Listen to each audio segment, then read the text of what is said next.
कि भारतीय जनता पार्टी का ये चाहती है, ठीक है, हिंदू अगर जो है लड़की है और मुस्लिम अगर लड़का है, वहां उसके लिए विवाद प्रॉब्लम थी। वो नहीं चाहती थी कि हमारी कोई भी लड़की, हिंदू लड़की की मुस्लिम से शादी करे। तो कन्वर्जन के नियम मेन रूप से उन्होंने उस बात के लिए इसलिए बनाए गए, जिसको ये क्या कहते थे, जो लव जिहाद का दिया गया, लव जिहाद की संज्ञा दे रखी। तो मेन उनके दिमाग को ये बात थी। लेकिन यहाँ केस उल्टा है, यहाँ लड़का तो लड़का हिंदू है, उसने कन्वर्जन किया है, लड़की मुस्लिम है और वो मुस्लिम ही रही, उसने कन्वर्जन नहीं किया है। उसके बावजूद भी इसमें एफआईआर होती है। आप देखो ना कि मुस्लिमों को जहां भी इन्हें परेशान करने का मौका मिलता है, चाहे वो अपराध करे चाहे ना करे, उसे परेशान करना सरकार शुरू कर देती है। ये उसका एक बहुत बड़ा एग्जाम्पल है। मैं आपको दावे से कर रहा हूँ, इसमें ना तो कोई एफआईआर बनती है, और एफआईआर बनती भी है किसी में तो अरेस्ट करना टोटली इलीगल है, असंवैधानिक है, सुप्रीम कोर्ट हाई कोर्ट जजमेंटों के अगेंस्ट है। हमारे देश में जो संविधान जो हमें इजाजत देता है धर्म परिवर्तन, उसके अगेंस्ट ये कानून है। और मुझे इस बात की भी चिंता है और दुख भी है, अफसोस भी है कि सुप्रीम कोर्ट में ये सारे कानून जिन जिन राज्य सरकारों ने बनाए हैं धर्म परिवर्तन के अगेंस्ट, वो सारे कानून सुप्रीम कोर्ट में चैलेंज है। ये सुप्रीम कोर्ट ने अभी तक उसमें कोई सोच नहीं ली है। चीटिंग, जब वो लड़का कह रहा है, आयुष मलिक कह रहा है कि मेरे साथ कोई गलत नहीं हुआ, अपनी मर्जी से शादी करी, अपनी मर्जी धर्म परिवर्तन किया हुआ, तो चीटिंग तो बनती नहीं। चीटिंग की धारा बन ही सकती है इसमें। ये मैं वो दावे से कर रहा हूँ, चीटिंग की धारा बनने के लिए जिसका चीट किया गया वही कह सकता है। फादर नहीं कह सकता कि मेरे बेटे का चीट किया गया। इसने कहा है कि मैं इस्लाम के बारे में स्कूल के वक्त से सीख रहा था, 2013 में मेरी दिलचस्पी और बढ़ी और मैं इस्लामी कल्चर अपनाने लगा था। तो भैया इस्लामी कल्चर अपनाना या इस्लाम में कन्वर्ट होना कोई कानूनी अपराधी नहीं है। आयुष मलिक जो है, सिंपल सी बात है कि 30 साल का युवक है, वो मेजर है, वो जो है दवा कारोबारी भी बताया जाता है शामली का। अगर वो अपनी मर्जी से कन्वर्जन इस्लाम धर्म में कर लिया और उसके बाद में उसने मुस्लिम लड़की से कोई चीज शादी कर ली, ये पूरी तरीके से कानून के दायरे में आता है। और मैं बताऊं, सुप्रीम कोर्ट भी इसमें 2019-20 के आसपास इस बात को कह चुका है कि मैरिज करना, कोई व्यक्ति किसी के साथ में अगर उसकी उम्र मैरिजेबल एज है, यानी 18-21 साल के आसपास, लड़का 21 साल का है और लड़की 18 साल की है, तो कोई भी अपराध नहीं है। और ये फंडामेंटल राइट का क्वेश्चन भी है। तो ये जो अपना अधिकार जो कन्वर्जन किया और शादी की है, ये कानून और संविधान के दायरे में रहे की है, लेकिन कानून का गलत व्याख्या करके और कानून की मिसयूज करके ये एफआईआर रजिस्टर की गई है। ये जो एफआईआर और जो गिरफ्तारी हुई है, ये किस आधार पर हुई और कौन सी धाराएं इसमें लगाई गई? हाँ, मैं बताता हूँ। इसमें 2 कानून का उल्लंघन बताया है सरकार ने, पुलिस ने। वो क्या बताया कि UP conversion unlawful conversion act 2021 का, उसके तहत उन्होंने कहा कि इसे हिंदू धर्म से जो इस्लाम धर्म में कन्वर्ट किया गया है, वो साजिश के तहत इसकी जो पत्नी जो अब जो बन गई, जो जाम कुरैशी और उसके ससुर को इस्लाम कुरैशी हैं, उन लोगों ने, अन्य लोगों ने मिलकर के साजिश करके और इसकी प्रॉपर्टी को अपने कब्जे में करने के लिए ये सारा काम किया गया। मतलब प्रॉपर्टी के लिए बता रहे हैं कि प्रॉपर्टी कब्जे में करने के लिए, अपनी करने के लिए धर्म परिवर्तन कराया गया है और शादी कराई गई। ये किसका आरोप है? ये आरोप उस लड़के का नहीं है, आयुष मलिक का नहीं है। ये आरोप किसका है? ये आरोप है उसके फादर का, उसके घर वालों का, लड़के के घर वालों। एफआईआर के साथ फादर ने कराई, जो मैं देख रहा हूँ। तो मैं समझ नहीं पा रहा हूँ कि वो लड़के ने शादी अपनी मर्जी से करी है, धर्म पदों से मर्जी से किया है, या अपनी बिना मर्जी किया हुआ है। 30 साल का लड़का है और कारोबारी भी है, उसे समझ नहीं है। और जो भी किया हुआ है वो अगर गलत भी है या सही भी है, इसका फैसला बाद में होगा। उसके फादर के कहने से या उसके जो फैमिली मेंबरों के कहने से या उसकी कम्युनिटी के और लोगों के कहने से, बाकी जो और हिंदू संगठन के कहने से कोई भी लीगल काम या संवैधानिक काम इलीगल या संवैधानिक नहीं हो जाता। जैसे कि फिर मैं बता दूं, लेकिन भारतीय जनता पार्टी की उत्तर प्रदेश सरकार है, वो कभी भी जो है मुस्लिम में कन्वर्जन होना, उनके पिताजी का, आयुष मलिक के पिताजी के आरोप सही भी तो हो सकते हैं ना। देखिए, अगर लड़की को पता होगा कि इसके पास प्रॉपर्टी, ये सबसे बड़े दवा के कारोबारी बताए जा रहे हैं, उनकी दुकानें हैं, प्रॉपर्टी, तो क्या पता ऐसा हुआ भी हो सकता है? नहीं, बिल्कुल भी नहीं हुआ है। ये सब झूठ है। इस बात के लिए कौन कहेगा? तो मुझे बताइए कि जो लड़का शादी कर रहा वही तो कहेगा ना। उसे लगेगा अब के बाद में कैसे भी कि मैंने जो शादी करी है, धर्म परिवर्तन किया गया है, वो मैंने शादी इसीलिए करी है, धर्म इसीलिए किया कि मुझे मेरी प्रॉपर्टी ये हथियाना चाहते थे, मैं इसको समझ नहीं पाया था। तो कॉन्स्पिरेसी हुई थी, कौन कहेगा? कॉन्स्पिरेसी जो है उसके फैमिली मेंबर के साथ नहीं हुई है। ये आप देश पूरा समझ ले कि कॉन्स्पिरेसी किसके साथ हुई है। ये कॉन्स्पिरेसी हुई है आयुष मलिक के साथ में। लॉ की पोजीशन है ये। चीटिंग करी गई है आयुष मलिक के साथ में, जो चीटिंग है नहीं मना कर रहा है, क्योंकि मेजर है। दूसरी बात यह है कि शादी उसने अपनी मर्जी से करी, वो अब भी कह रहा है, वो सबको इंटरव्यू दे रहा है। अगर मैं तब मानता कि तब आयुष मलिक को भी अपराधी बनाते, इन्हें आयुष मलिक को तो अपराधी बनाया नहीं है। बनाया नहीं है। वो बनाया किसको अपराधी है? खाली उनकी जो वाइफ को, जो कि मुस्लिम है। मैं पहले भी कह चुका हूं आपके चैनल पर, पहले हम जो असद एनकाउंटर की बात कर चुके हैं, खान सर के विवाद में FIR उसकी बात कर चुके, जो बिहार की घटना थी। ये घटना भी कोई भारतीय जनता पार्टी की सरकार राज्य में हो रही है। मैं वो दावे से कर रहा हूँ, अगर ये घटना अगर भारतीय जनता पार्टी के राज्यों के अलावा अन्य राज्यों जहां पर और पार्टियों की सरकार है वहां हुई होती तो कुछ भी ना कार्रवाई होती, FIR नहीं होती इसमें, क्योंकि ऐसा बनती नहीं है। मैं बात बताता हूँ तो दो बात बता रहा हूँ। यूपी कन्वर्जन एक्ट की धारा उन्होंने जो 3 और 5(1) लगाई है, वो ये कहती है कि कोई अगर कन्वर्ट करता है और उस कन्वर्जन को दूसरे लोग जो है वो अपना साजिशन करके, प्रलोभन दे करके, लालच दे करके या धमका करके कराते हैं, तो उस स्थिति में वो अपराध बनाया गया 5(1) के तहत। ये यूपी कन्वर्जन एक्ट की बात कर रहा हूँ। उसमें कम से कम 3 साल और मैक्सिमम 10 साल की सजा का प्रावधान है इस कानून में, इस धारा जो उन पर लगी हुई है। तो देखो ये धारा अट्रैक्ट नहीं होती है, बिल्कुल अट्रैक्ट नहीं होती है। लड़का तो मना कर रहा है, लड़का मना कर रहा, अभी मना कर रहा, पहले ही मना कर रहा था। वो देखो शादी करने को अपराध नहीं बनाती, वो धर्म प्रवर्तन को अपराध बनाती है। धर्म प्रवर्तन को अपराध बनाती है। धर्म प्रवर्तन कर चुका है और मैं देख रहा हूं मीडिया में खबर जा रही है, इसने कहा है कि मैं इस्लाम के बारे में स्कूल के वक्त से सीख रहा था। 2013 में मेरी दिलचस्पी और बढ़ी और मैं इस्लामी कल्चर अपनाने लगा था। तो भैया इस्लामी कल्चर अपनाना या इस्लाम में कन्वर्ट होना कोई कानून में अपराधी नहीं है। और ये कानून अगर मैं आप देखो कानून कब आया, ये कानून आया 2020-21 में। यूपी कन्वर्जन एक्ट जो है वो 2021 में आया हुआ है। उससे पहले ऑर्डिनेंस 2020 में आया हुआ था, 20 में आया था अध्यादेश। 21 में 20 से पहले में अगर कुछ ने कन्वर्जन किया तो वो तो इसके दायरे में वैसे भी नहीं आता। अगर कन्वर्जन उसने कानून बनने से पहले कर लिया तो वो अपराधी नहीं बनता। संविधान कहता है, संविधान ये कहता है हमारा कि जिस वक्त उसने कोई एक्ट किया है तब कानून होना चाहिए जो उसको अपराध बनाता हो। मतलब क्या हुआ है कि 2020 या 21 में कानून बना हुआ, उससे पहले कोई कानून नहीं था जो कन्वर्जन करने को, धर्म परिवर्तन करने को अपराध बनाता हो। जब कानून ही नहीं था तो उस स्थिति में अगर इसने धर्म परिवर्तन कर भी लिया है, पहले कर लिया, तो कानून दायरे में आएगा नहीं, FIR तो वैसे भी नहीं बनती थी। अभी खैर मुझे ये क्लियर नहीं हो पा रहा कि इसने कन्वर्जन किया 2020-21 में या उसके बाद किया है या उससे पहले किया है। लेकिन मीडिया की न्यूज बताती है कि इसकी दिलचस्पी बहुत पहले से थी और इस्लामिक कल्चर अपनाने लगा था। अगर पहले 20-21 से पहले कर लिया, दाढ़ी रखने लगा था वो, तो पहले से रखने लगा। तो अगर देखो मैं वैसे क्लियर कर दूं, फिर कह दूं, अगर 20-21 से जब से यूपी कन्वर्जन एक्ट आया हुआ है उससे पहले अगर वो धर्म परिवर्तन कर लिया तो वो तो वैसे ही धारा में अपराध बनता ही नहीं है। और उसके बाद भी अगर किया है धर्म परिवर्तन तो उसमें मैं लीगली पोजीशन ये है क्योंकि वो मेजर है और उसने कोई किसी को कंप्लेंट नहीं करी है, ना पहले की ना अब की, FIR करने के बाद की है, ना फरवरी के बाद करी। तो उस स्थिति में कोई भी कन्वर्जन का एक्ट मैं बता रहा हूँ तो लड़के का परिवार को FIR करी, बात आपकी मान ली मैंने। लेकिन सवाल ये है कि इसमें जो धोखाधड़ी हुई है, जो कन्वर्जन हुआ है, उसके बाप का नहीं हुआ, लड़के के बाप का नहीं हुआ, लड़की की मदर का नहीं हुआ। वो किसका कन्वर्जन हुआ है? वो हुआ है उसके बेटे का, जो कि आयुष बोले जो मोहम्मद अली कहा जाता है शायद मेरे पास, मैं देख रहा हूँ। तो उसका कन्वर्जन हुआ तो वही तो बताएगा कन्वर्जन मेरा जो है उन्होंने प्रलोभन देके किया है, मुझे लालच देके किया है या किसी और डरा धमका किया है, बाप कैसे बता देगा? जो फादर FIR करा सकता है, ये कानून कहता है, मान ली मैंने इस बात को, FIR कोई भी करा सकता है। लेकिन सवाल इस बात का है कि FIR तो किसी ने करा दी, लेकिन क्या वास्तव में FIR बनती है? क्या अपराध हुआ है? क्या कन्वर्जन जो उसको हुआ है, मेन बात समझ लीजिए, कन्वर्जन में रोक नहीं है। कन्वर्जन डरा धमका करके, प्रलोभन दे करके इस तरीके से कराया जाता है, तो तभी सिर्फ उसको रोक तभी अपराध बनता है। तो इस बात को बताया कौन? सिर्फ वही बताएगा कौन जिसके साथ जिसका कन्वर्जन किया गया, यानी मोहम्मद अली यानी कि आयुष मलिक बताएगा, वो मना कर रहा है। ये तो इसी कन्वर्जन एक्ट के तहत धारा दूसरा कानून जो इसमें FIR वो है कौन सा? BNS, भारतीय न्याय संहिता। इसमें देखो मेनली मोटा मोटा देखें 3 धारा है। ये तो चीटिंग की धारा है। तो चीटिंग कैसे हो गई? चीटिंग जब वो लड़का कह रहा है, आयुष मलिक कह रहा है कि मेरे साथ कोई गलत नहीं हुआ, अपनी मर्जी से शादी करी, अपनी मर्जी धर्म परिवर्तन किया हुआ, तो चीटिंग तो बनती नहीं। चीटिंग की धारा बन ही सकती है इसमें। ये मैं वो दावे से कर रहा हूँ, चीटिंग की धारा बनने के लिए जिसका चीट किया गया वही कह सकता है। फादर नहीं कह सकता कि मेरे बेटे का चीट किया गया।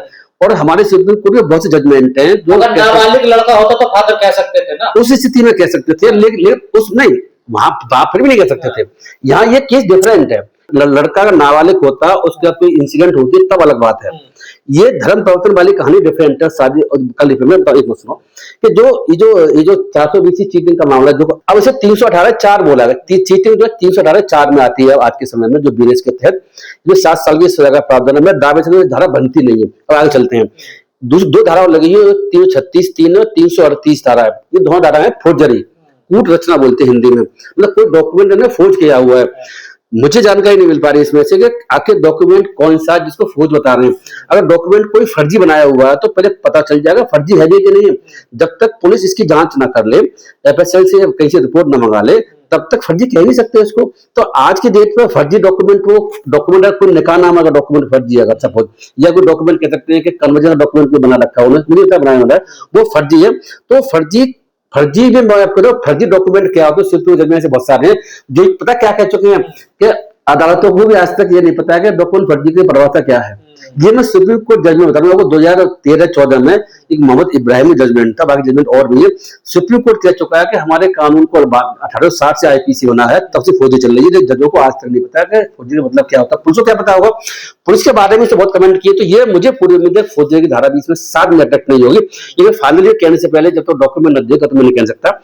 अब एक धारा तीसरी और भी है जिसे बोलते हैं क्रिमिनल इंटिमिडेशन, जिसमें कि वो हमारे दिल्ली में तो धारा ऑफिस में आती है, तो वो कोई इंपोर्टेंट धारा नहीं है। किसी को धमकी देना कि आपने ऐसा नहीं किया तो वो कर देंगे, तो वो ज्यादा इंपोर्टेंट नहीं है। लेकिन धारा जो इंपोर्टेंट है, सबसे ज्यादा इंपोर्टेंट 338 जिसे फौजदारी बोलते हैं, उसमें उम्र कैद की सजा का प्रावधान है। इसीलिए वहां की कोर्ट है, क्योंकि आपने देखा वो बेल मना कर दी मजिस्ट्रेट जनरली बेल उम्र कैद की धाराओं में, गंभीर धाराओं में कम देते हैं, लेकिन मजिस्ट्रेट के पास ये इस तरह की कोई प्रूफ तो हो, ऐसा कोई मटेरियल तो अवेलेबल जो बताता हो डॉक्यूमेंट फर्जी है। मुझे अपना मानना है कि उत्तर प्रदेश में माहौल चल रहा है और भारतीय जनता पार्टी की सरकार जिस तरीके से काम कर रही है, उस स्थिति में मुझे पूरी उम्मीद है इनकी जो मजिस्ट्रेट से बेल नहीं हुई है, साथ सेशन जज बेल नहीं करेगा।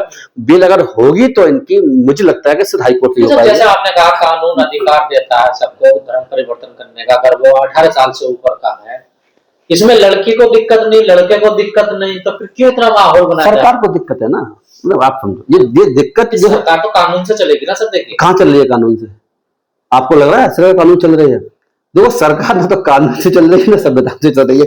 ये आप लोग भी जानते हैं कि इलेक्शन से 24 से पहले ये बात जो शोर रहती है कि सरकार संविधान को बदल देगी। आप कानून की बात कर रहे हैं, तो वो कानून से नहीं चल रही है। इसके मैं 2 एग्जाम्पल आपको अभी देता हूँ, आप सुन लीजिए, है ना। 2 एग्जाम्पल क्या है। एक एग्जाम्पल है हमारा कौन सा, केजरीवाल की लिकर पॉलिसी वाला केस। दिल्ली सरकार की जो लिकर पॉलिसी थी उसमें एफआईआर हुई, दिल्ली सरकार भी चली गई, सब अरेस्ट हो गए। केजरीवाल, मनोज सिसोदिया जैसे नेता जो थे अरेस्ट हो गए, जेल में चले गए। उसके बाद उनकी सरकार भी जो चली गई, उसको बहुत बड़ा रोल है।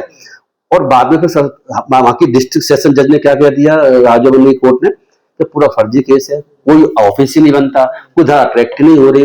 अब बता जो कोई ऑफिस नहीं बन रहा तो उस केस में सुप्रीम कोर्ट तक बेल हो रही है, बड़ी मुश्किल से बेल हो रही है। आप ये देख के चलिए कानून राज चल का रहा है, कानून के साथ सरकारें चल का रही है, कोर्ट में भी लापरवाही बरत रही है। लेकिन मैं तो धन्यवाद दूंगा जो जज साहब का, सेशन जज का, ये छोटे से जज ने, और वो उन्होंने इतनी बड़ी बात कह दी। अब वो केस हाईकोर्ट में पेंड हुआ, अलग बात हुई। दूसरा एक एग्जाम्पल देना चाहूंगा कि जो न्यूज क्लिक का मामला है, वो आपने देखा 2-3 दिन पहले दिल्ली हाईकोर्ट ने भी उस कानून को ये कह दिया कि उस एफआईआर को पूरी फर्जी एफआईआर है। 200 एफआईआर है, एक तो एफआईआर 420 की एफआईआर है, 420-406 की एफआईआर हुई है, उसमें पुराना धारा के तहत हुई है, और दूसरी थी ईडी की। दोनों केस दिल्ली हाईकोर्ट ने रद्द कर दिए, खत्म करो। और दिल्ली हाईकोर्ट ने यह भी कह दिया उसमें कि दुर्भावना से प्रेरित होकर के ये एफआईआर करी गई थी, दुर्भावना से प्रेरित होकर के गलत काम किया गया और इनको फंसाया गया एक तरीके से। तो देखो दिल्ली हाईकोर्ट का ये कहना इस केस में, और केजरीवाल लिकर पॉलिसी केस में सेशन जज का ये कहना, और उत्तर प्रदेश में आप देखोगे, मैं बता रहा हूं आपको कि जितने भी केसेस रजिस्टर्ड हो रहे हैं उसमें मैं अभी देख रहा हूं कि इलाहाबाद हाईकोर्ट ने कुछ केसेस में कहा है कि यहाँ की पुलिस जो है टोटली इलीगल काम कर रही है। और अभी आपने देखा होगा एक केस में इलाहाबाद हाईकोर्ट ने ये भी कह दिया अगर किसी को इलीगल अरेस्ट किया गया, और अगर किसी को बिना एफआईआर किए हो या इलीगल अरेस्ट किया गया, उस स्थिति में 25,000 पर देकर जुर्माने का ऑर्डर किया है, पुलिस पर किया। आप देखो कैसे उसके बावजूद पुलिस ने इसमें अरेस्ट किया गया। आप सोचिए इस बात को ना, कि देश में चल क्या रहा है। मैं आपको दावे से कर रहा हूँ इसमें ना तो कोई एफआईआर बनती है, और एफआईआर बनती भी है किसी में तो अरेस्ट करना टोटली इलीगल है, असंवैधानिक है, सुप्रीम कोर्ट हाईकोर्ट जजमेंटों के अगेंस्ट है। हमारे देश में जो संविधान जो हमें इजाजत देता है धर्म परिवर्तन, उसके अगेंस्ट ये कानून है। और मुझे इस बात की भी चिंता है और दुख भी है, अफसोस भी है कि सुप्रीम कोर्ट में ये सारे कानून जिन राज्य सरकारों ने बनाए हैं धर्म परिवर्तन के अगेंस्ट, वो सारे कानून सुप्रीम कोर्ट में चैलेंज है।